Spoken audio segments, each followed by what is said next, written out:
सुरेश खाने की खोज में जंगल से गुजर रहा था। कितनी दूर चलकर आया हूँ, लेकिन अभी तक खाने को कुछ भी नहीं मिला है।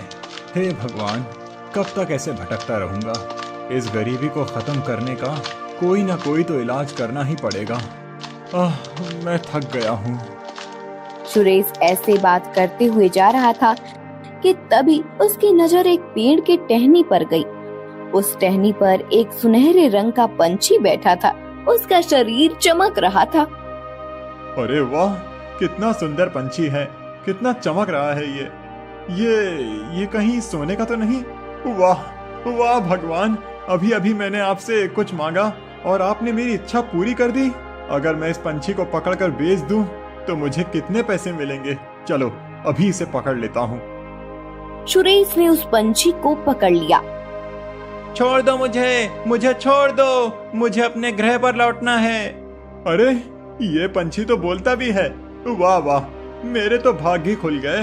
वाह, अब तो इस पंछी को मैं एक बार में नहीं बेचूंगा, रोज इसका एक एक पर निकाल कर बेचूंगा। सोने का भाव तो वैसे भी बढ़ता रहता है, अभी बेच दूं तो आगे जाकर घाटा ना हो जाए। नहीं, मैं बिकाऊ नहीं हूँ, मुझे छोड़ दो, मुझे अपने घर जाना है। सुरेश पंछी को ले जाने लगा। पंछी जोर जोर से चिल्ला रहा था। तभी वहाँ से गोपाल आया। गोपाल अपने बैलगाड़ी पर अपने खेत में उगा हुआ अनाज शहर में बेचने जा पंछी को चिल्लाते हुए देखने लगा। अरे ये क्या, तू इस पंछी को पकड़कर कहाँ ले जा रहा है?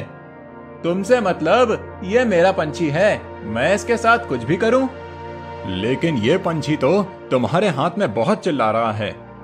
ये आदमी मुझे जबरदस्ती पकड़कर ले जा रहा है। मैं यहाँ दूसरे ग्रह से गलती से आ गया था। मैं अपने घर की खोज में भटक रहा हूँ, लेकिन ये आदमी मुझे बेचने के लिए अपने साथ ले जा रहा है।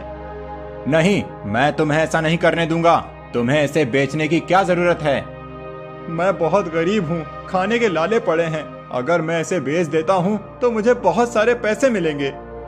अगर ऐसी बात है तो इस पंछी को मुझे दे दो और उसके बदले मेरी इस बैलगाड़ी पर जितना भी अनाज है वो सब तुम ले जाओ। बस इस पंछी को मुझे दे दो, मैं इसे सुरक्षित घर पहुंचा सकता हूँ। सुरेश गोपाल की बैलगाड़ी पर देखता है। वैसे कितना अनाज होगा ये? तुम 1 महीने तक आराम से खा सकते हो, इतना अनाज है ये। सुरेश ने सोचकर हाँ कर दी और सुनहरे पंछी को गोपाल को दे दिया। गोपाल पंछी को अपने साथ घर ले जाने लगा। तुम चिंता मत करो, मैं तुम्हारी मदद करूंगा। उस दिन से गोपाल रोज अपने खेत में जाते हुए पंछी को अपने साथ ले जाता। एक दिन जमींदार का बेटा गुलाब कुमार खेत से गुजर रहा था। तब उसने उस सुनहरे पंछी को देखा और अरे ये कौन सा पंछी है तुम्हारे पास? कहाँ से मिला तुम्हें? सरकार, ये जंगल के पास मिला। एक आदमी उसे पकड़कर बेचने के लिए जा रहा था। इसे अपने घर लौटना है, मैं इसकी मदद करने के लिए मेरे साथ लाया हूँ। अच्छा, तो अब इसे मुझे दे दो, मैं इसकी मदद करूँगा। लेकिन सरकार, लेकिन वेकिन कुछ नहीं। तुम जो ये खेत से कमाते हो उसके लिए तुम्हारी मदद तो मेरे जमींदार पिताजी ही करते हैं ना। अगर वो तुम्हें जरूरत के वक्त कर्जा ना दें तो तुम कुछ नहीं कर पाओगे।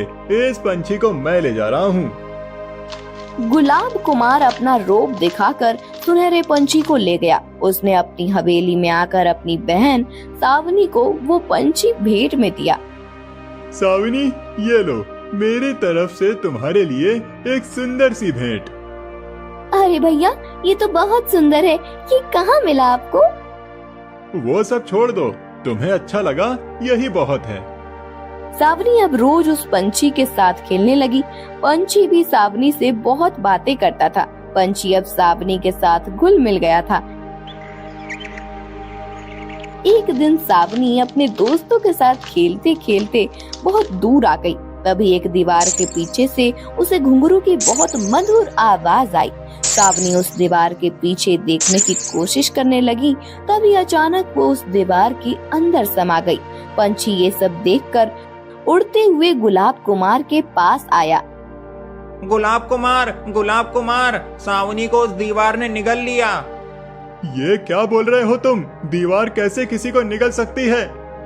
मैं सच कह रहा हूँ। गुलाब कुमार ने पंछी की बात पर ज्यादा ध्यान नहीं दिया।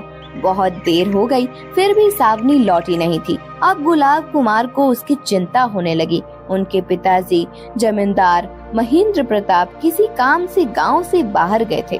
गुलाब कुमार पंछी को बुलाकर उसी जगह पर गया जहां सावनी गायब हो गई थी। इसी दीवार में सावनी समा गई थी।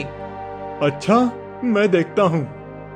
गुलाब कुमार उस दीवार के पीछे झांक कर देखने लगा। उसी समय वो भी उस दीवार में समा गया। उस रहस्यमयी दीवार को देखकर पंछी भी डर गया था।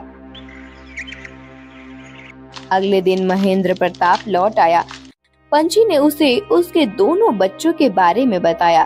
पंछी के साथ महेंद्र प्रताप पास आया। ये वही दीवार है ना? मैं इस दीवार को ही तोड़ देता हूँ। महेंद्र प्रताप ने दीवार तोड़ने के लिए हथियार उठाया। तभी दीवार से आवाज आई, मुझे मत तोड़ना, मैं एक रहस्यमयी दीवार हूँ। मुझे जानबूझकर एक शैतान ने बनाया है। तुम अगर उस शैतान को हराने में कामयाब हो गए तो मैं अपने आप ही गायब हो जाऊंगी। लेकिन उस शैतान को हराना इतना भी आसान नहीं है। पहले तुम्हें उसके चमत्कारी कौवे को मारना होगा। उसके बाद तुम्हें एक गुफा में एक तपस्वी मिलेंगे और फिर शैतान। तुम्हें कैसे भी करके उससे बचना होगा, उसे परास्त करना होगा। महेंद्र प्रताप अपने बच्चों के लिए कोई भी खतरा मोल लेने को तैयार था। वो दीवार के अंदर चला गया। जैसे ही वो अंदर गया, एक बहुत बड़ा कौवा काव काव करके उसके पास आया। महेंद्र प्रताप ने अपने पास के चाकू से उसके पर काट दिए। कौवा जख्मी होकर नीचे गिर गया। फिर महेंद्र प्रताप उस गुफा के अंदर चला गया जहाँ तपस्वी जी को बांध कर रखा था।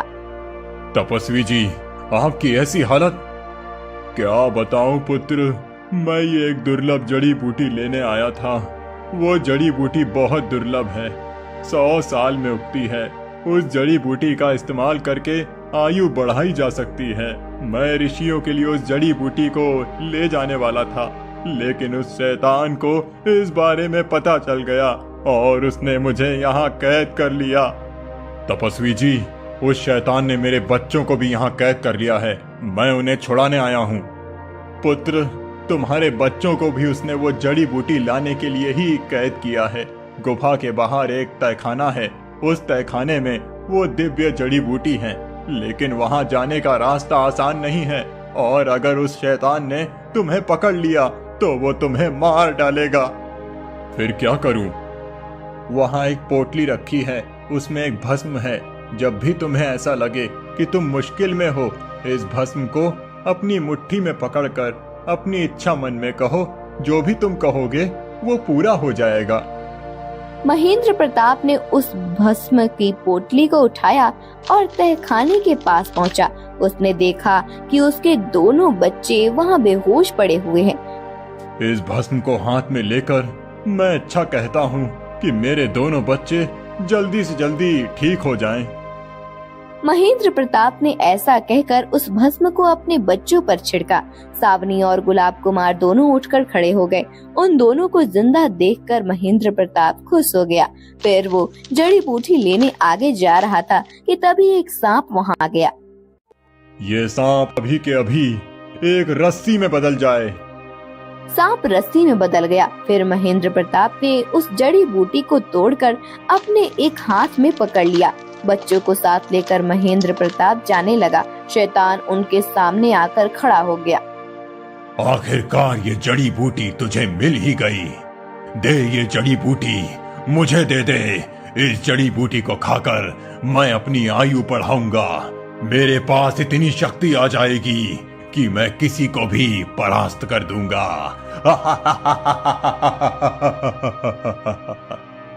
मैं ये जड़ी बूटी तुझे नहीं दूंगा।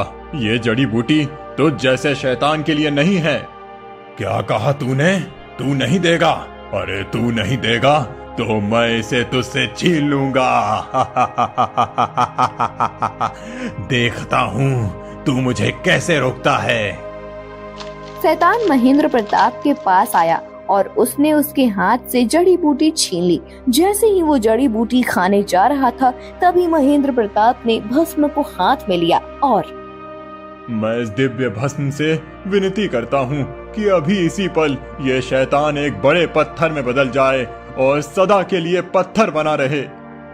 महेंद्र प्रताप ने ऐसा कहकर भस्म को शैतान के शरीर पर डाल दिया।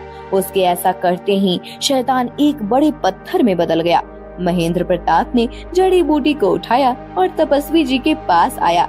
उसने तपस्वी जी को छुड़ाया और ये लीजिए तपस्वी जी, आपकी जड़ी बूटी। तुम्हारा बहुत बहुत आभार पुत्र। अब इस जड़ी बूटी को इस्तेमाल करके कई ऋषियों की आयु बढ़ जाएगी और वो अपने ज्ञान का उपयोग समाज के कल्याण के लिए करेंगे। महेंद्र प्रताप अपने दोनों बच्चों के साथ दीवार के बाहर आ गया। तपस्वी जी भी वहाँ प्रकट हो गए। उनके बाहर आते ही दीवार गायब हो गई। फिर पुत्र, तुम्हारी वजह से ये जगह उस शैतान के चंगुल से मुक्त हो गई है। तुम्हारा कल्याण हो। तपस्वी जी, अगर इस सुनहरे पंछी ने मुझे आकर इस दीवार के बारे में नहीं बताया होता तो शायद मैं कुछ नहीं कर पाता। इस चमत्कारी पंछी की वजह से ये सब हो पाया है। तपस्वी जी, ये पंछी अपने घर लौटना चाहता है लेकिन रास्ता भूल गया है। आप कृपया इसकी मदद करें। इस पंछी को उत्तर दिशा में छोड़ दीजिए, वहीं उसके घर जाने का रास्ता उसे मिल जाएगा। तपस्वी जी की बात सुनकर महेंद्र प्रताप, सावनी और गुलाब कुमार उत्तर दिशा में आ गए। उन्होंने पंछी को छोड़ दिया। पंछी उड़ते हुए गोपाल के खेत में आया। दोस्त गोपाल, मुझे रास्ता मिल गया है। महेंद्र प्रताप के कहने पर एक तपस्वी जी ने मुझे वो रास्ता बताया है। मैं अपने घर जा रहा हूँ। अरे वाह, ये तो बहुत अच्छी बात है। तुम अपने घर लौट जाओ, इससे खुशी की बात और क्या हो सकती है। गोपाल, तुमने मुझे उस सुरेश से बचाया और अपने घर प्यार से रखा। ये लो, मेरे कुछ सुनहरे पंख हैं, तुम इन्हें अपने पास रखो। इसकी दिव्यता से तुम्हारे घर में कभी किसी चीज की कमी नहीं होगी। पंछी अपने कुछ पंख गोपाल को देकर उत्तर दिशा की ओर उड़ते हुए चला जाता है। गोपाल उसे आसमान में देखता रहता है। उस दिन से गोपाल का घर हमेशा धन धान्य से भरा रहने लगता है।